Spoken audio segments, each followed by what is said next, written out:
15,000-ഓളം സഖാഫികളായ ശിഷ്യന്മാര്. അതിൽ ഡോക്ടർമാരുണ്ട്, എഞ്ചിനീയർമാരുണ്ട്, വക്കീലന്മാരുണ്ട്, സയന്റിസ്റ്റുമാരുണ്ട്, പൈലറ്റ് ഉണ്ട്, പല പൊസിഷനിലുള്ള സഖാഫിമാരുണ്ട് ഇന്നിപ്പോ. സുബ്ഹാനല്ലാഹ്.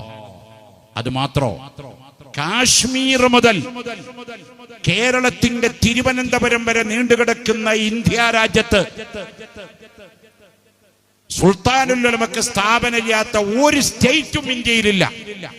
കാശ്മീരിലുണ്ട്, മഹാരാഷ്ട്രയിലുണ്ട്, ഗുജറാത്തിലുണ്ട്, രാജസ്ഥാനിലുണ്ട്, ആസാമിലുണ്ട്, ജാർഖണ്ഡിലുണ്ട്, പഞ്ചാബിലുണ്ട്, ബംഗാളിലുണ്ട്, ആന്ധ്രയിലുണ്ട്, ഹരിയാനയിലുണ്ട്, തമിഴ്നാട്ടിലുണ്ട്, കർണാടകയിലുണ്ട്, കേരളത്തിലുണ്ട്. എല്ലാ സംസ്ഥാനത്തും നൂറുകണക്കായ സ്ഥാപനങ്ങൾ ഇന്ത്യയിലുള്ള ലക്ഷക്കണക്കായ മക്കൾ പഠിക്കുന്ന വിദ്യാഭ്യാസ സംരംഭത്തിന്റെ യഥാർത്ഥ നവോത്ഥാന നായകനാണ് ശൈഖുനാ സുൽത്താനുൽ ഉലമ എ പി ഉസ്താദ്.